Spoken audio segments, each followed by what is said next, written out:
السلام علیکم ناظرین، میں رئیس اعظم حیدی کولکتہ انڈیا سے فضائل رمضان پیش کر رہا ہوں۔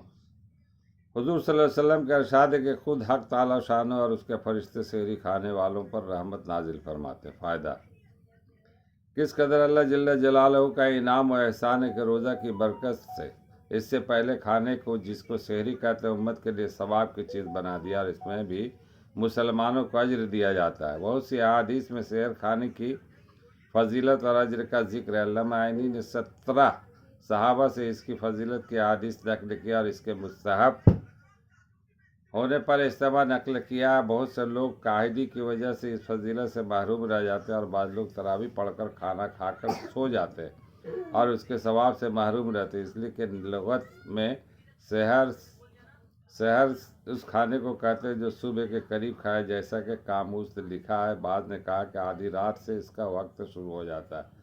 صاحب کشاف نے آخر کے چھٹے حصے کو بتایا، یعنی تمام رات کو 6 حصوں پر تقسیم کر کے آخر کا حصہ، مثلاً اگر غروب آفتاب سے طلوع صبح صادق تک 12 گھنٹے ہو تو آخر کے 2 گھنٹے سحر کا وقت ہے، اور ان میں بھی تاخیر اولیٰ ہے، بشرطے کہ اتنی تاخیر نہ ہو کہ روزہ میں شک ہونے لگے۔ سحر کی فضیلت بہت سی احادیث میں آئی ہے۔ نبی کریم صلی اللہ علیہ وسلم کا ارشاد ہے کہ ہمارے اور اہل کتاب یہود و نصارہ کے روزہ میں سحری کھانے سے فرق ہوتا ہے کہ وہ سحری نہیں کھاتے۔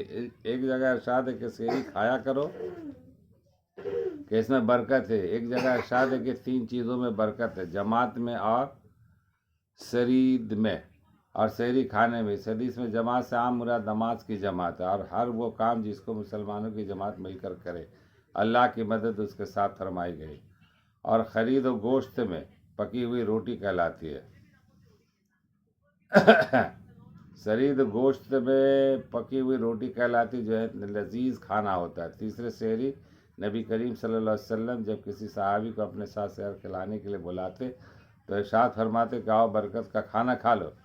ایک حدیث میں ارشاد ہے کہ سحری کھا کر روزہ پر قوت حاصل کرو، اور دوپہر کو سو کر آخر شب کے اٹھنے پر مدد چاہا کرو۔ اللہ تعالی ہم لوگوں کو پڑھنے اور سننے سے زیادہ عمل کرنے کی توفیق عطا فرمائے۔ وما علینا الا